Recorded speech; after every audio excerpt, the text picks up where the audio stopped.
In this video, I am going to talk about my first impression of quite a few dramas that have been airing online or on satellite TV recently in China.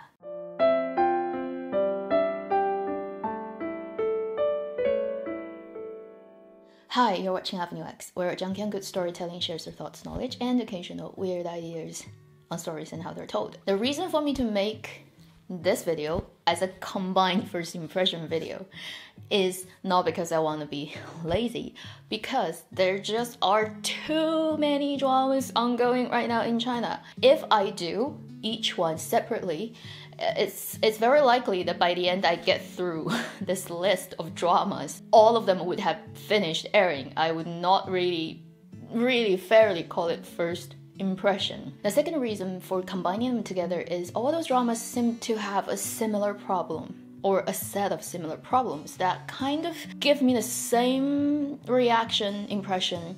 So I think it makes sense to talk about them together. Now, when you hear me say this, you probably know I am not very happy about most of them. So I have to apologize beforehand that the dramas I'm going to talk about in this video, some of them might be your favorite or something that you're like watching right now and you're really into it.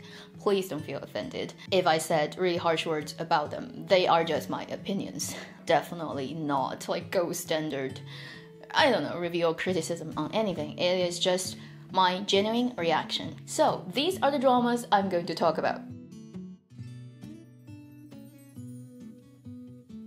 I'm gonna briefly talk about each drama, and then I'm going to talk about my combined sort of observation and why I think I just couldn't get into really any of those dramas. All of them are IP dramas.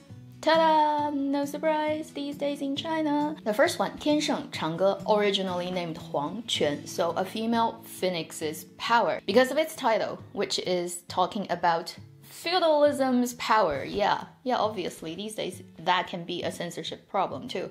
It gets changed into 天圣长歌, which is, 天圣 is the dynasty that it describes. 长歌 is a long ballad or song, which is fine. I don't mind it, but I think the original title is cooler. I've heard from people who have actually read the book that it has almost changed everything, like 90% of its content. So if you like the drama, just don't bother reading the book because it will be a completely different thing. This is led by Chen Kun and Nini. When the actual drama came out, its cinematography, camera work is insanely good. It's definitely, every episode is on the level of cinema and film. It is the most cinematic TV drama I've seen that came out this year, probably in the past few years. It really is shit expensive. Just look at how they use the camera, the sets, everything, the costume, so expensive and so high taste, I would consider, among drama, and it really is outstanding. The drama also uses original actors, original soundtrack recorded on set, and it's done very professionally, so when you listen, especially with headphone, it's impressive. So the technical aspects of this drama is unparalleled right now, and I think that's one of the reasons why a lot of people have high hopes or still have high hopes for it. For this drama, it is 70 episodes long. I've seen 8 episodes of it. It has great actors, Nini and Chen Kun, and all the supporting roles are actually really well done. But my problem is, it is not exciting. The plot is a little bit draggy, and then it resembles Nirvana Fire too much that I just can't unsee it. It is very similar setup as a prince who comes back to power, who tries to revenge the death of his older brother with a strategist on the side. Yeah, that sounds really familiar. But it's not done at the same pace and excitement and plot tightness as Nirvana Fire has done. So individually for this drama, I would say that is one big problem, is the plot is not exciting. And then this drama has another couple of problems that I'm gonna talk about at the end of this review, where I would combine all the dramas I talk about and talk about their sort of shared problem. The second drama on the list, Ruyi, Legend of Ruyi, or Ruyi's Love in Royal Palace, however you translate it, it's Empress in Palace too. This drama only started airing this week, and I have seen 10 episodes of it. Unfortunately, it's 87 episodes long. This is based on a book, and the book author is accused of plagiarism very seriously. And I looked at all the evidence and people's, like their digging work. It is pretty clear that the book did copy a lot of other people's work. So that's an unfortunate situation. But let's not talk about that here. Just talk about the drama. It is exactly what I expect it to be, which is a very standard inner court chick fight drama that really has nothing new that you haven't seen yet. Zhou Xun is, again, brilliant actress. Her acting is super finite, detailed, convincing, and this drama has a lot of really good actresses in it. But so far, among the 10 episodes I've seen, it really is another IKEA drama, which is I would watch it while I install IKEA furniture. And then its visual is too standard. It looks very strongly video-y, and the lighting is not really very good, and its color palette is a little bit too purplish for my taste. And I think it just looks too normal. Based on how much money they've spent for this drama, it just feels it could be better done, or they could be more inventive or braver in terms of visual. Especially like the hair is not really well done, so that part doesn't attract me to watch the drama, which is why I'm not sure if I can continue watching it. 87 sounds like death sentence. The third one, 香蜜沉沉烬如霜, heavy sweetness, ash like frost, or ash of love, depends on where you see the translation. It has been around for over half a month and it has aired past halfway. I've actually done and watched an episode on my Patreon channel on this drama. So I talked a lot about my opinions on that video. Here, I'm just going to talk about a few things. I've watched 10 episodes, around 10 to 11 episodes of this drama, and I stopped watching it. Reason being, first, I'm just totally not into the story. I think I'm at the age where this type of love story just sounds too much like a child play to me. Please don't feel offended. I have no intention of doing that, because I think I've seen too many dramas like that. About the back and forth between the leads, about I misunderstood something about what you do, and I lose you, so I try to find you, and then something happens and then you lose me and you try to find me, and it kind of take turns to torture the leads, filling up the insane length of the drama. 63 episodes. I don't want to waste my time on that. Then I have huge problem with its art design, its costume, and its terrible lighting. I think art designer of this drama should go to a night school and learn human art history. When I see Art Deco design in Chinese fantasy heaven setting, I quit. It's ridiculous. And then you see the color palette of the costume, which is and then you see the material, which is like so synthetic, it's unbearable. And the lighting. If I was the director or the DP, I would have fired the lighting person and his crew like on the first day when I see what I get on my camera. I'm flabbergasted by the terrible lighting. Maybe the lighting person is the DP's nephew? Or directors, like it's the nepotism in its worst forms, I don't know. Like if you've done any study of proper lighting on a film, TV set, even for still photography, you would not do lighting in that way. It's so bad, it's beyond comprehension. It's an insult to my intelligence and my education and my taste. Yeah, sorry about that. I feel really strongly about people not actually doing their proper job that they should be doing, because they get paid to do that. The fourth drama, 媚者无疆, Bloody Romance, another IP, 36 episodes. Sounds like, yeah, it's more reasonable, but when I watch the drama, I still feel it drags. I want it to be faster, even though it's 36. It's like, I still think you can cut about like a third to half of this drama. There are two things, major things that I have problem with this drama is, first, I just don't buy into the story setting, the character setting, the world setting. The whole female assassin group living in this super powerful secret city in the mountain and structured in that sort of power play way is... I try, because I think, you know, like, imagination should be allowed, right? But then there are lines, like when you cross it, it just feels it's too unbelievable. It is still not a fantasy drama, it is still a drama set in real life where people don't have superpowers, they're not gods. I have a very strong feeling that the whole idea of this assassin group reads like a middle school kid's imagination when this person has nothing to do and feel too bored during class, so they start to write their own novel. It is just too up there that I watch it for 13 episodes. up till the point where the main lead gets her face cut, and I still don't buy into the world setting, and I don't buy into the relationships. I don't buy into the fictional setup. Li Tong is a very good actress. Among the young actresses, same her age range, she is one of the best. This drama has excellent songs, like title song, ending song, brilliant. I would listen to those songs, I would not watch the drama. And I would say she is a really good actress, but that's not enough to save the drama for me. So I don't think I'm gonna continue watching that one. The last one is S.C.I Mystery, or S.C.I Mianji in Chinese. I only recently watched this drama, and it's a 24-episode drama. I already finished airing. I saw the first 3 and I decided not to continue. There's certain sort of crossover from Guardian to this drama because it, again, is a 2 male leads and kind of BL-ish setup. So a lot of people are trying to push this drama as the alternative to Guardian. Since a lot of people say good words, I took a peek for the first 3 episodes. I have to say the 3rd episode, I really had to bite my teeth to go through it. This drama has a couple of problems. First is both actors' acting ability is not up there yet. They're not as experienced actors as what you see from Bai Yu and Zhu Yilong in Guardian. So the acting is not up there. They use dub voice, which is extremely wooden and unnatural.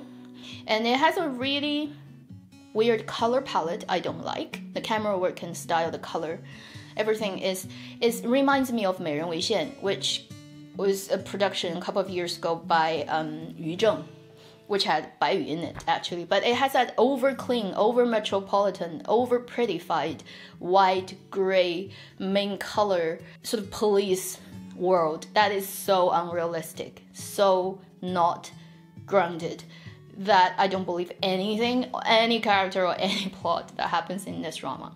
So I've just very quickly and very cruelly ran my truck over these 5 dramas. Now I want to talk about a shared set of problems I see from those dramas, and I think also that applies to the actual Chinese TV industry right now. First, I think the biggest problem those dramas, at least in my opinion, share and result in me just not really being able to sink my teeth, feel emotionally attached, fall into the hole of the storytelling, and willingly want to be dragged along, is I don't see 真情实感.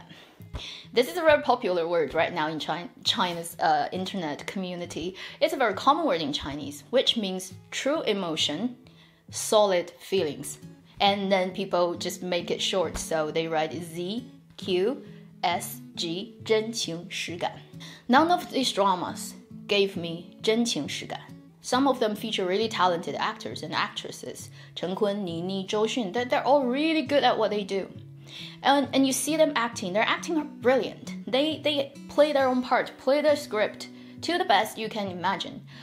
But there's nothing in between the couples. It's like, I do my own job, you do your job well, but then in terms of our interaction, in terms of the unquantifiable thing, but very real thing that happens between 2 people in the space, that gives you the emotional richness that makes your heart flutter and gives you butterfly in your stomach and makes you believe that the couples are meant for each other. None of those dramas have that. I don't see it between any of those main couples. It doesn't matter how good your acting is or your cinematography is or CGI is, I don't feel anything. And because I'm not touched or moved, I have no interest in continuing just spending hours and hours investing my life into the stories. And I understand this is not a hard data thing. You can't quantify it, you can't put it on paper.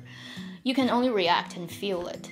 But I think most people share my same opinions. I've talked about this situation on all my social media platforms within China, internationally, and everything I've gotten back, feedback, is like 95%. People kind of agree with me, is they just don't feel connections. And because the main relationship doesn't sell, then the drama never really enters your mind. And my point of reference has been sort of pushed up by Guardian's brilliant acting and the chemistry between the 2 leads, that I see everything in comparison, and it is not as good. When I watch Guardian, I think about the 2 characters when I'm doing other things, when I'm taking a shower. when I'm cooking, when I'm doing things that are completely irrelevant, when I'm walking on the street, listen to music, and I don't know, doing grocery shopping, they would suddenly show up in my mind, and I would suddenly think about a particular scene or something in the book, or just a kind of emotional feel, and they occupy the back of your mind, and they sometimes enter your dreams. And I think that's a sign that it's a very successful storytelling, that it made the characters real for you and it touched some part of your emotional existence. I have that reaction with Nirvana and Fire series. I have that reaction with Guardian. I have none such reaction with all the dramas I talked about, including Yanxi Palace that I did a review about previously. Those dramas end at the moment I click stop and I go away from the screen and I don't even think about the story or the characters at all. Like, they don't enter any part of me when I'm doing other things. So I think that is how my brain or my emotional sort of reception of those is. They did move me. That's why I don't want to watch them, because why would you want to do that, right? The second thing is the epidemic disease of drag. In the recent years, it has been like this, but this year is bad. It's bad. It's like the worst case all coming together. I've talked about this because of capital, because of how the industry operates and how money is really earned and then considered. So I'm not going to talk about that here. I think the whole situation is very sad. By producing extremely long and draggy dramas, it is a waste of everything. It is a waste of audience's time, but it also wastes everybody who's involved, because the longer it is, the more resources you have to spend. The hotel fees, the food, the electricity to light up the scene for, I don't know, half a year. What happens is, if you have a 90 episodes humongous drama like Ruyi, like 天生长歌, you have thousands people working for probably over a year. The man hour is insane, and all the resources you put in is like a huge bet because of the extended period of production. From the day that you build the crew to the day the thing goes out, it could be over a year and a half, 2 years. But now the industry's wind blows every month. Like, it shifts so fast. If you misstep a month time, it can mean make it or break it for a drama. Within that volatile environment, those huge dramas are just such stupid investments. I almost hoped, because of all those dramas, 扑街, which is basically falling flat on the street, that the whole industry will be shaken and realize, shit, we're making huge mistakes. Now we should think about alternative storytellings, shorter dramas, well-crafted storytellings, 12 episodes long, 20 episodes long, so they are not that expensive to produce. I believe most people actually know what is good from what is average to what is bad. If you do a story that's good enough, people will see it, and you don't run the risk of extremely long extended period of production. You don't run the risk of investing too much and not getting it back. I mean, Ruyi was designed to go on satellite, and now it's fully web-only drama. It is a very stupid move to make huge dramas, and nobody really benefits from that. I think everybody should realize that now. China's TV industry is really sick with this weird disease. It needs to be stopped. And also, personally, as a drama review channel, I just so hope everybody makes short dramas in China. The amount of dramas I've watched since I opened this channel last year till now should be a Guinness World Record, although I can't prove it. I'm pretty sure it is. If I continue to do this, I probably will go crazy, like, very soon. So for my own sake and my mental health, I am really praying that this stops. Nobody goes into making stupid long dramas anymore. At the end, I want to say again, please don't feel offended if I've dissed the drama you like. It's just my personal opinion. Everybody's opinion is as valid. As long as you don't try to send a bomb to my place and try to blow me up, I'm okay with your comments. Genuine, honest opinions and comments. Also, I want to quickly mention, from now on till the end of September, the videos that you will see on this channel probably will be very hectic in terms of like when it shows up. I might disappear for weeks and then come back suddenly because personal life. I may not be able to attend my channel as regularly as I always do. But my Patreon, I will try to stick to my schedule in terms of uploading the videos. Thank you for supporting me on Patreon. Thank you for all your comments, and thank you for watching Avenue X. I'll see you in my next video. Hopefully that's not like very far away from now. Please take care and happy drama watching.